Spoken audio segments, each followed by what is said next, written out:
اعوذ باللہ من الشیطان اللعین الرجیم بسم اللہ الرحمن الرحیم۔ حضرات السلام علیکم۔ یا علی بدت، عید غدیر ہماری مخصوص عید ہے اور تمام عیدوں میں سب سے بڑی عید ہے، اس لیے کہ یہ وہ دن ہے جس دن اللہ نے تکمیل دین کی آیت نازل فرمائی۔ سورہ مائدہ میں یہ آیت موجود ہے کہ الیوم اکملت لکم دینکم واتممت علیکم نعمتی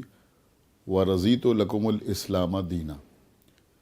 یہی وہ دن تھا کہ جب اللہ کے رسول نے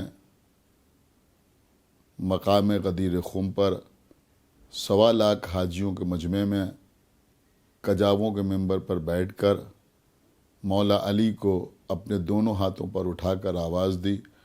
کہ من کنت مولا ہو فہذا علی مولا، جس کا میں مولا ہوں اس کا یہ علی مولا ہے۔ گویا یہ دن وہ اہم ترین دن ہے جس دن اللہ کا دین مکمل ہوا، جس دن نعمتیں تمام ہوئیں۔ تمام مسلمانوں کا یہ فریضہ ہے کہ اس دن کو عید کے طور پر منائیں۔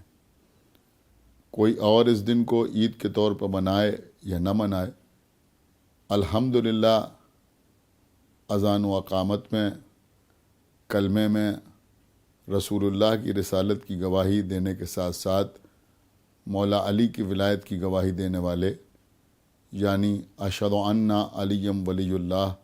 اپنی زبان پر جاری کرنے والے اس دن کو یوم عید کی طرح مناتے ہیں، خوش ہوتے ہیں، اعمال عید غدیر بجا لاتے ہیں، عید غدیر کی مخصوص نماز ادا کرتے ہیں، نئے لباس پہنتے ہیں، اس لیے کہ اس سلسلے میں معصومین کے بہت زیادہ اقوال ہمارے سامنے ہیں۔ امام معصوم نے ارشاد فرمایا کہ روز عید غدیر اگر کسی شخص نے ایک نیکی کی تو اللہ کی طرف سے جو اسے اجر ملے گا اس کا احصا نہیں کیا جا سکتا۔ روز عید غدیر کسی کو نیا لباس پہنانا،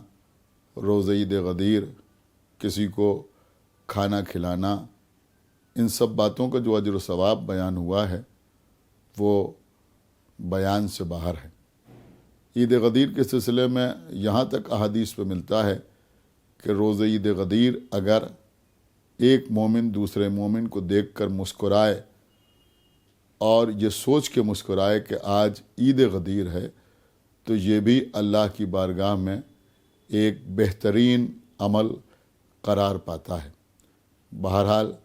ہم خدیجہ چینل کے حوالے سے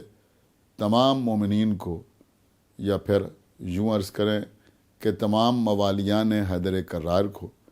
یا پھر یوں کہیں کہ تمام ان لوگوں کو